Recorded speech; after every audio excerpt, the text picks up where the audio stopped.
بسم الله الرحمن الرحيم الحمد لله رب العالمين وصلى الله على سيدنا محمد النبي الأمين وعلى آله وصحبه والتابعين وبعد أيها الملأ الكريم السلام عليكم ورحمة الله وبركاته. Je vous disais lors de notre dernier rendez-vous que nous sommes plein pied dans un concept quand nous parlons d'islam. L'islam en lui-même peut faire figure de concept universel, de concept pluriel, multidimensionnel, qui peut englober tout ce qui a trait à la vie d'un être humain. Et ça, c'est on ne peut plus vrai. De toute manière, quand on est réellement musulman, on le ressent. Parce que un bon musulman, c'est aussi un bon citoyen, c'est un bon voisin, c'est un bon père de famille, c'est un bon ami. C'est à chaque fois normalement, que vous le mettez dans un espace, il est tel cette pluie salvatrice qui va apporter un bien à qui elle veut et à qui elle ne le veut pas. C'est ça le musulman normalement. Alors quand je dis que nous sommes dans un concept, à l'heure actuelle, nous avons énormément de concepts qui régissent la pensée actuelle, le vivre ensemble, le libre arbitre. Nous donnons des noms à des choses qui sont hautement souhaitées. Nous donnons aussi à des choses qui expriment des sens péjoratifs, à des choses qui sont mauvaises. Et nous essayons, à travers cette mondialisation qui ne cesse d'envahir l'espace, au niveau de toute la planète, les humains, ou certains, ou les plus forts d'entre eux en tout cas, essayent de conceptualiser un certain nombre d'idées juste pour que la pilule passe mieux.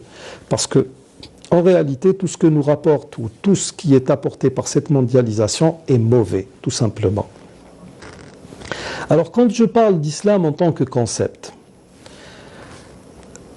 parlons d'un musulman, un lambda qui fait sa prière.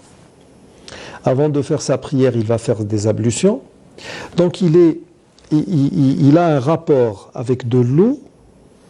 Et ces ablutions peuvent être rompues là où il y a une perte hydrique. Ça peut être le fait de faire ses besoins, d'aller uriner, ça peut être le fait, par exemple, d'émettre un liquide spermatique ou quelque chose comme ça. Donc il y a ce rapport avec l'eau. Il y a un rapport avec la voix du muezzin qui annonce que la prière est imminente. Il va lui aussi être dans cet échange selon que la prière est faite dans une lecture à voix basse, ce que nous appelons sir, ou bien une lecture à voix haute, ce que nous appelons al-jahr. Ceci a un rapport, on va dire, nictéméral avec cette alternance du jour et de la nuit, parce que généralement, pendant la journée, nous lisons à voix basse, ou bien sans émettre de son. La nuit, nous lisons à voix haute. Et ceci pourrait avoir un rapport avec la vitesse même à laquelle se transporte la voix. C'est de l'ordre de 340 mètres secondes. Il faut savoir que plus il fait chaud, plus la vitesse augmente.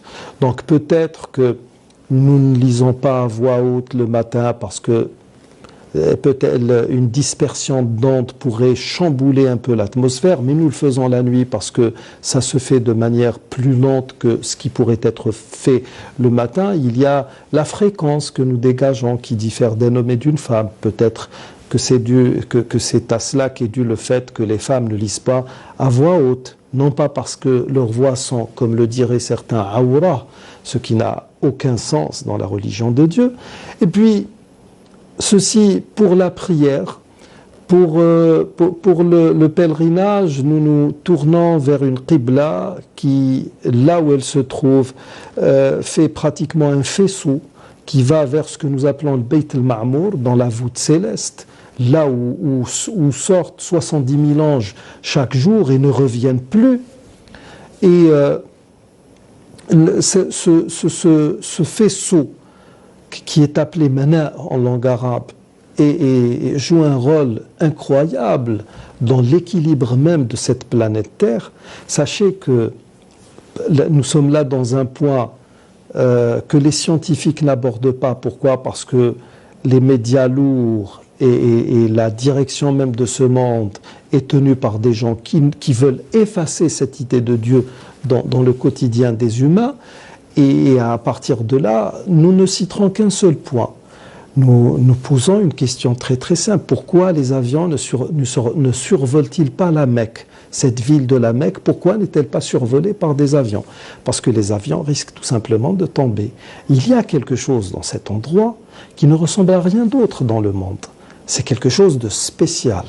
Même les oiseaux ne survolent pas le cube noir que vous voyez à la télévision. Ils peuvent tourner autour.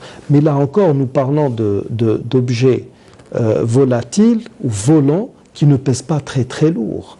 Donc cette question de la Mecque, elle mérite d'être développée par les musulmans, parce que si les musulmans ne le font pas, personne ne le fera à leur place.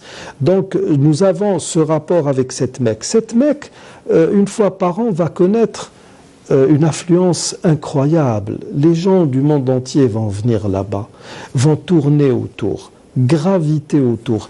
Et durant ces moments-là, on va connaître un modèle d'adoration de Dieu qui est tawaf, la circumambulation, qui n'est comparable à rien d'autre.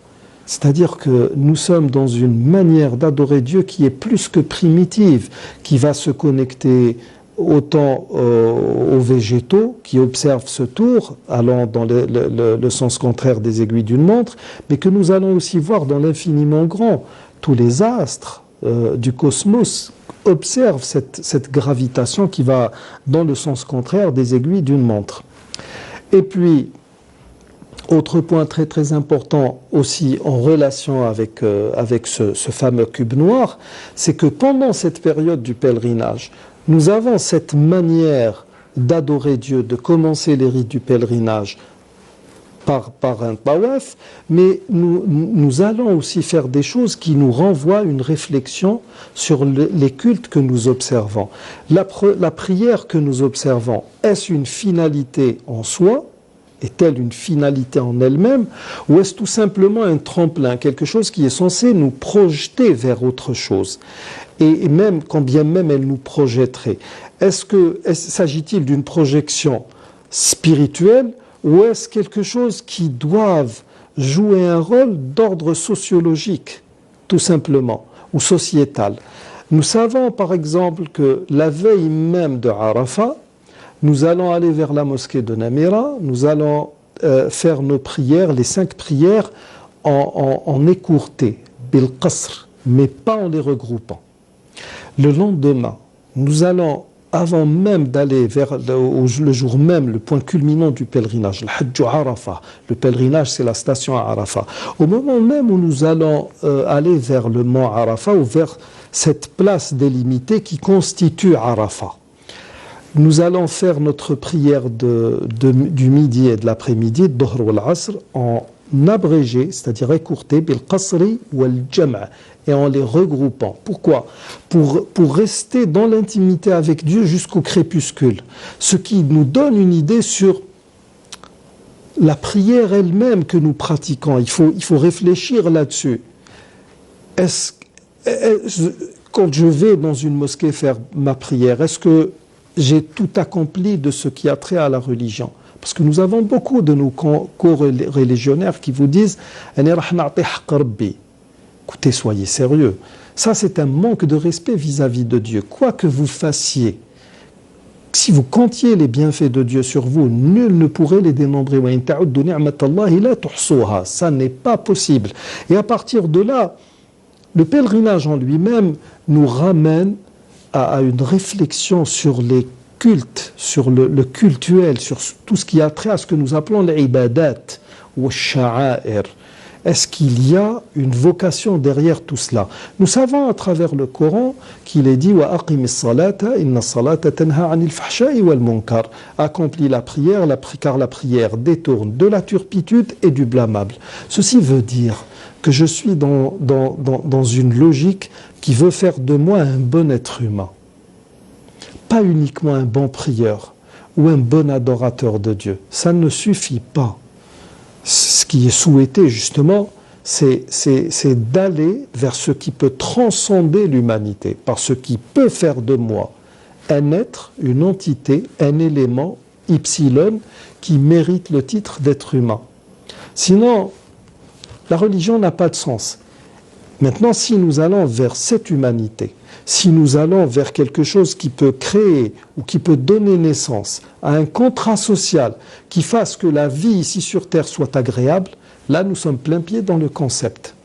Ça n'est plus du religieux pur, c'est du concept. C'est un choix de vie. Et c'est pour cela qu'Ibn Badis, rahmatullahi alayh, insistait sur le fait d'être dans un islam réfléchi et non dans un islam héréditaire. Qala abai, fa'ala ajdadi, kana abi, wa kanat ummi. Non, je suis musulman, je suis fier d'être musulman parce que je choisis d'être musulman tous les jours que Dieu fait.